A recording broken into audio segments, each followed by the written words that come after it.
사무엘상 24장은 사울을 피해 다니는 피해서 다윗이 사울을 피해서 다니는 가운데 매우 중요한 장면을 우리가 보여주는 본문 중에 하나입니다. 그동안은 사울이 다윗을 끊임없이 뒤쫓는 모습이 이어졌습니다. 그런데 오늘 본문에서는 상황이 완전히 달라집니다. 오히려 사울이 다윗의 손에 달리게 되는 순간이 찾아옵니다. 이 사건은 단순히 다윗이 사울을 죽일 기회가 있었지만 살려주었다라는 이야기가 아닙니다.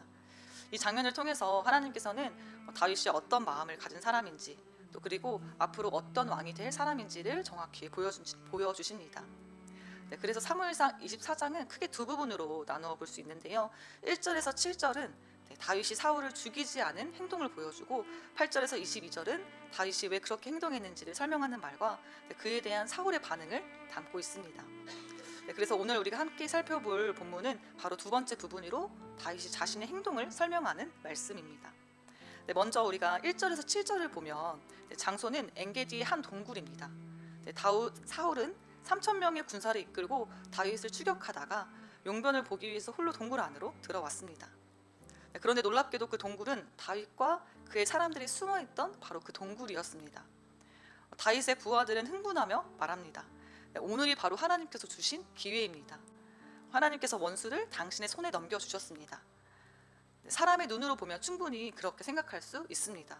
왜? 원수가 내 눈앞에 놓여졌기 때문입니다. 사울은 오랫동안 다윗을 죽이려고 했고, 하나님께서는 이미 다윗에게 왕이 될 것을 약속하셨습니다. 그래서 지금 사울을 제거만 하면 모든 문제가 한순간에 끝날 것처럼 보였습니다. 하지만 다윗의 생각은 달랐습니다. 그는 여호와의 기름 부음을 받은 왕에게 내가 손을 대서는 안 된다라고 믿었습니다. 그래서 사울을 죽이지 않고 그의 옷자락만 살짝 베었습니다. 그런데 그것만으로도 마음이 불편했습니다. 다윗의 눈앞의 상황보다 하나님을 의식했기 때문입니다. 그래서 자신의 부하들까지 만류하면서 사울을 해치지 못하도록 했던 것으로 보입니다. 8절에서 11절을 보면 사울이 동굴을 떠난 뒤 다윗은 더 이상 숨어있지 않습니다. 날마다 숨어있고 도피를 했는데 이제 더 이상 숨어있지 않습니다. 오히려 밖으로 나와서 큰 소리로 사울을 부릅니다. 내 주 왕이여. 그리고 땅에 엎드려 절합니다. 이 장면은 저는 참 인상적이다라고 보았는데요. 자신을 끊임없이 죽이려 했던 사람 앞에서 다윗은 여전히 내 주, 왕, 나의 아버지라고 부릅니다. 사울이 완전한 왕이어서가 아니죠. 하나님께서 세우신 왕이라는 사실을 존중하고 믿었기 때문입니다. 이어서 다윗은 조용히 자신의 마음을 설명하는데요. 우리가 9절 말씀 우리가 한 목소리로 봉독하도록 하겠습니다. 다윗이 사울에게 이르되 보소서, 다윗이 왕을 해하려 한다고 하는 사람들의 말을 왕은 어찌하여 들으시나이까? 어찌하여 왕은 사람들이 하는 말을 그대로 들으십니까? 라고 묻습니다. 사울은 다윗이 왕을 해치려 한다라는 사실을 그 사람들의 말을 믿고 있었습니다. 그러나 다윗은 말로만 자신을 변호하지는 않습니다. 증거를 보여주었습니다. 11절에 내 아버지여 보소서, 내 손에 있는 왕의 옷자락을 보소서.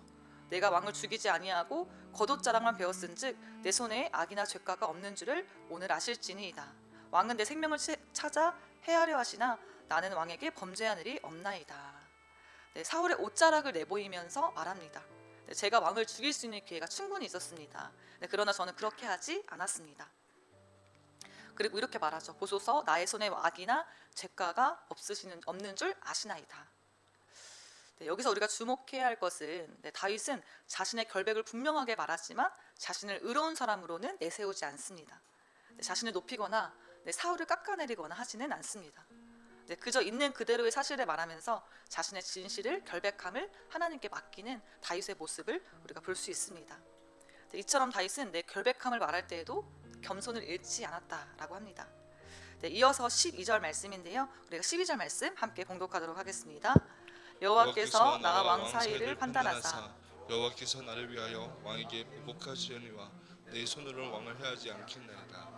네, 아멘. 다윗은 이렇게 말합니다. 여호와께서 나와 왕 사이를 판단하시고, 그리고 12절에서도 이렇게 고백하는데요. 그런즉 여호와께서 재판장이 되어 나와 왕 사이에 심판하사 나의 사정을 살펴 억울함을 풀어주시고 나를 왕의 손에서 건지시기를 원하나이다 하니라. 네, 여호와께서 재판장이 되사라는 것은 짧은 구절이지만 다윗의 신앙이 가장 잘 드러나는 구절이라고 할 수 있습니다. 다윗은 하나님을 자신의 재판장으로 인정합니다. 억울함이 있어도 분함이 있어도 자신이 직접 심판자가 되려고 하지는 않습니다. 네, 이 결백은 내가 설명할 수 있는데 심판은 온전히 하나님께 맡기는 다윗의 모습을 볼 수 있습니다. 네, 그래서 다윗은 내 손으로는 왕을 대적하지 않겠습니다 라고 고백합니다. 13절에서는 다윗이 당시 속담을 인용하는데요. 악은 악인에게서 나온다. 네, 만일 다윗이 정말 악한 사람이었다면 동굴에서 사울을 죽였을 것입니다. 네, 하지만 그는 그렇게 하지 않았고 그 행동이 그의 마음을 보여주는 분명한 증거였다라고 우리가 알 수 있겠습니다. 즉 악한 마음에서는 악한 행동이 나오지만 하나님을 경외하는 마음에서는 하나님이 기뻐하시는 선택이 나온다는 것을 우리가 알 수 있습니다. 또한 14절에서는 다윗은 자신을 죽은 개, 또 벼룩에 비유합니다. 즉 스스로를 낮추면서 이스라엘의 왕이 자신과 같은 보잘것없는 사람을 쫓아다니는 일이 얼마나 헛된 일인지를 조용히 말하고 있습니다. 그러나 다윗은 끝까지 사울을 정죄하려 하거나 복수하려 하지는 않습니다. 모든 판단과 심판을 하나님께 맡깁니다. 오늘도 우리도 살아가면서 억울한 일을 당할 때가 있습니다. 그때 우리 손은 문제를 빨리 해결하고 싶은 게 우리입니다. 내 손으로 갖고 싶고 내 손으로 빨리 바로잡고 싶고 사람들에게 내 억울함을 인정받고 싶은 마음이 듭니다. 이것을 빨리 내 원통함을 풀지 않으면 잠이 오지 않는, 분해서 잠이 오지 않을 때가 있습니다. 그러나 다윗은 자신의 결백은 분명하게 말했지만 마지막 판단은 하나님께 맡겼습니다. 자신의 손보다 하나님의 손을, 하나님의 일하심을 더 신뢰했기 때문입니다. 우리가 오늘 함께 본문 말씀을 보았지만 오늘 본문에서 반복해서 등장하는 중요한 단어 가운데 하나가 손입니다. 사울은 자신의 손으로 다윗을 죽이려고 했고 다윗의 부하들은 다윗의 손으로 사울을 죽이려고 했습니다. 그러나 다윗은 말합니다. 내 손으로는 왕을 해하지 않겠습니다. 다윗은 자신의 손보다, 자신의 힘보다 하나님의 손을, 하나님의 힘을 더 신뢰했습니다. 우리의 힘은, 우리의 생각은, 우리의 손은 조급하지만 하나님의 일하심, 하나님의 힘, 하나님의 손은 언제나 더 정확하십니다. 우리의 판단은 제한되어 있지만 하나님의 판단은 언제나 공의롭다는 것을 믿으시는 여러분과 제가 되기를 소망합니다. 그래서 다윗은 자신의 손으로 왕의 자리를 빼앗으려 하지 않았다는 것, 하나님께서 일하시는 그 때를 믿고 기다렸다는 것을 우리가 기억했으면 좋겠습니다. 오늘 새벽 우리에게도 해결되지 않은 문제와 억울한 일이 있을 수 있지만 그 모든 것을 내 손으로 해결하려 하기보다 공의로우신 하나님의 손에 맡기며 하나님의 때를 신뢰하는 믿음으로 살아가는 저와 여러분 되기를 소망합니다. 그런 믿음으로 우리가 끝까지 기도하며 끝까지 믿음으로 기도의 자리를 지키는 저와 여러분 되기를 주님의 이름으로 축복합니다. 기도